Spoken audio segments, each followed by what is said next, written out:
Hello, കുറേ നാളായല്ലോ ഒരു video ചെയ്തിട്ട്. അപ്പോൾ ഇന്ന് ഞാൻ വിചാരിച്ചു ഒരു വീഡിയോ യൂട്യൂബിൽ ചെയ്യാമെന്ന്. കുറേ ആയപ്പോൾ ഇങ്ങനെ കുറേ കുട്ടികൾ എനിക്ക് ഇങ്ങനെ ഇൻസ്റ്റയിൽ എനിക്ക് മെയിൽ അയക്കുന്ന കുറച്ച് കുട്ടികളുണ്ട് കേട്ടോ. ഇങ്ങനെ എങ്ങനെ പഠിക്കേണ്ടത് അങ്ങനെയൊക്കെ ചോദിച്ചിട്ട് ഇപ്പോൾ എനിക്ക് ഞാൻ വീഡിയോ ചെയ്തില്ലെങ്കിലും റാൻഡമായിട്ട് വീഡിയോസ് കണ്ടിട്ട് കുറച്ച് മെയിൽ അയക്കുന്ന കുട്ടികളൊക്കെ ഉണ്ട്. അപ്പോൾ എന്നോട് ഇങ്ങനെ ചേച്ചി കണ്ടിന്യൂ ചെയ്യുമോ എന്നൊക്കെ ചോദിച്ച് ഇൻസ്റ്റയിലൊക്കെ അയക്കുന്ന ഒരുപാട് കുട്ടികളുണ്ട്.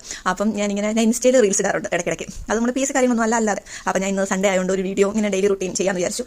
ഞങ്ങളൊരു അമ്പലത്തിൽ പോകുന്നത്. നിങ്ങൾക്ക് ഈ വീഡിയോയുടെ അവസാനം അമ്പലം ഇവിടെ കുറക്കാമെന്ന് പറഞ്ഞിട്ട്. അപ്പോൾ ആക്ച്വലി ഞങ്ങളുടെ കല്യാണം, എൻ്റെ കല്യാണത്തിന് മുന്നേ ഒരിക്കൽ ചേട്ടൻ ഇങ്ങനെ എന്നെ വിളിച്ചപ്പം ചേട്ടൻ പറഞ്ഞിട്ട് അമ്പലത്തിൽ പോകാൻ ഞാൻ പറഞ്ഞിട്ടുണ്ടായിരുന്നു. അപ്പം ഞാൻ ഇങ്ങനെ ആദ്യമായിട്ട് കേൾക്കുക ഇങ്ങനെ അവിടെ പോയി വെറ്റില പറത്തുക എന്നുള്ളൊരു ചടങ്ങുണ്ട്.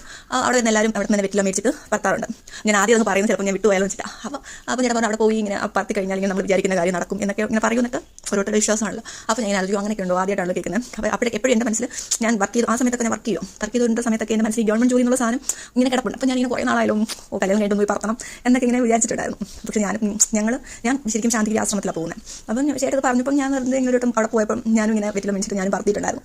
അപ്പം ശരിക്കും പറഞ്ഞാൽ ഞാൻ അവിടെ എപ്പം പോകുമ്പോൾ അതിനെക്കുറിച്ച് ഞാനിങ്ങനെ ഓർക്കും. നമ്മളിങ്ങനെ തലക്കിഴിഞ്ഞ് അവിടെ ഇങ്ങനെ വെറ്റില പറത്താറുണ്ട്. അതുപോലെ അപ്പം പിന്നെ നിങ്ങളുടെ കാര്യങ്ങളൊക്കെ എന്താ, നിങ്ങളുടെ പഠിത്തമൊക്കെ. അപ്പോൾ ഞാൻ പിന്നെ സത്യം പറഞ്ഞു കഴിഞ്ഞാൽ LDCയുടെ റാങ്ക് ലിസ്റ്റ് റിസൾട്ട് വന്നതിന് ശേഷം പിന്നെ കാര്യമായിട്ടൊന്നും പഠിക്കാറൊന്നും ഉണ്ടായിരുന്നില്ല. ഇപ്പം ഞാൻ അത്യാവശ്യം ഇങ്ങനെ വീഡിയോ ഇടാൻ വിചാരിച്ചത് എനിക്ക് തോന്നുന്നു PSC പഠിച്ചുകൊണ്ടിരിക്കുന്ന മിക്ക ആൾക്കാരും ഒരു ടെൻഷനിലായിരിക്കും എനിക്ക് തോന്നുന്നുണ്ട്. കാരണം ഇപ്പം നിങ്ങൾ പത്രത്തിൽ നോക്കിയാലും എവിടെ നോക്കിയാലും ഭയങ്കര നെഗറ്റീവ്, ടെലിഗ്രാം ആണെങ്കിലും ഭയങ്കര നെഗറ്റിവിറ്റി കൂടുതലുണ്ട്. ഏജ് കൂട്ടാൻ പോവുക, 56, 40 ആക്കാൻ പോവുമായിരിക്കും. അങ്ങനെ അങ്ങനത്തെ ന്യൂസൊക്കെ കേൾക്കുമ്പോൾ നമ്മൾ സ്വാഭാവികമായിട്ട് പഠിച്ചുകൊണ്ടിരിക്കുന്നത് സംബന്ധിച്ച് ഇതിനകത്ത് ജോലി റിസൈൻ ചെയ്ത് പഠിക്കുന്നവരുണ്ടായിരിക്കും, നല്ല ജോലി കിട്ടിയിട്ട് പോകാതെ പഠിക്കുന്നവരുണ്ടായിരിക്കും, ജോലി കിട്ടിയിട്ട് കല്യാണം കഴിക്കാം എന്ന് വിചാരിക്കുന്ന കുറച്ച് ആൾക്കാരുണ്ടായിരിക്കാം. അപ്പം അല്ലെങ്കിൽ വേറെ എവിടെയെങ്കിലും ലീവ് എടുത്തിട്ട് വന്നവരുണ്ടായിരിക്കും. അപ്പം ഈ ഏജ് കൂട്ടുക എന്ന് പറയുന്നത് ഇവരെയൊക്കെ ഒരുപോലെ അഫക്റ്റ് ചെയ്യുന്ന കാര്യമാണ്. അപ്പം സ്വാഭാവികമായിട്ടും ഭയങ്കര ഒരു ടെൻഷൻ, പഴയ ജോലിക്ക് പോകണോ, എല്ലാം വെറുതെ ആയി പോയോ, പിന്നെ കുത്തുവാക്കുകളൊക്കെ കേൾക്കുമല്ലോ. അങ്ങനത്തെ ഒരു കണ്ടീഷൻ കൂടിയായിരിക്കും കൂടുതൽ ആൾക്കാരും. പിന്നെ സേഫ് സോണിൽ നിന്ന് പഠിക്കുന്നവർ കുറവാണ്.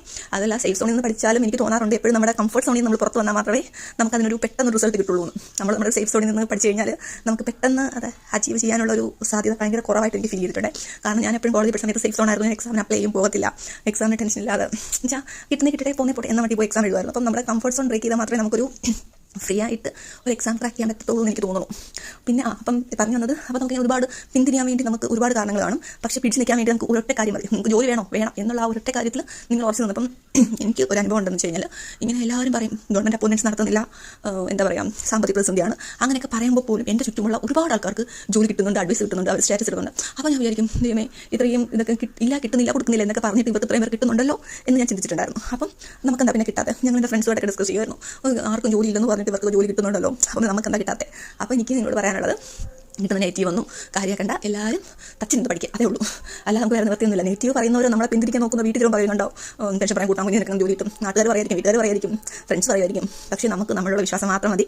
അപ്പോൾ നിങ്ങൾ എല്ലാവരും ധൈര്യമായിട്ട് മുന്നോട്ട് പോകും, എല്ലാവരും നന്നായിട്ട് പഠിക്കും. അപ്പം ഹാപ്പി വിമൻസ് ഡേ.